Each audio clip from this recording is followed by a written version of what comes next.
Roll number 1 yes sir, roll number 100 yes sir. অতঃপর শেষবারের মতো বন্ধ হলো হাজিরার খাতা।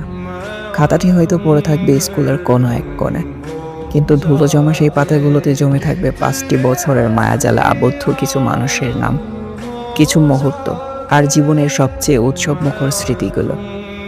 একদিন এভাবে শেষ হয়ে যাবে আমাদের স্কুল জীবন। আগে স্কুলে যাওয়ার জন্য কত বাহানা, কত অজুহাত খুঁজতাম, কিন্তু ক্লাস 8-9 পেরিয়ে যাওয়ার পর মনে হতে লাগলো এই ভালো সময়টা যেন কখনো না ফুরায়। স্কুল শেষে একসঙ্গে বাসায় ফিরতাম, রাস্তা শেষ হয়ে যেত, কিন্তু ফুরাতো না আমাদের গল্প। তার সাক্ষী ছিল লাস্ট বেঞ্চ, সাক্ষী ছিল রাস্তাগুলো, সাক্ষী ছিল আমাদের ফেলে আসা হাজারো রূপকথা। অবশেষে এলো বিদায়ের সময়। স্কুলের প্রথম দিনটা আর শেষ দিনটা যেন একরকমই ছিল।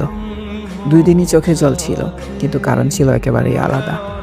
প্রথম দিনের অশ্রু ছিল নতুন পথে পা রাখার আনন্দে, আর শেষ দিনের অশ্রু ছিল বিদায়ের ব্যথায়। পুরনো স্ট্যাটাস ঘাঁটতে ঘাঁটতে হয়তো দেখবেন কমেন্ট করা অনেক বন্ধুই এখন আর এফবিতে নেই, এমনকি আপনার জীবনেও নেই। মেসেঞ্জারের পুরোনো মেসেজগুলো পড়তে গিয়ে হয়তো নিজের অজান্তেই চোখের কোণে জমে উঠবে জল। একদিন যাকে মেসেজ না দিলে সে রেগে যেত, আজ সে আর মেসেজের রিপ্লাই করার মতো সময়ও পায় না।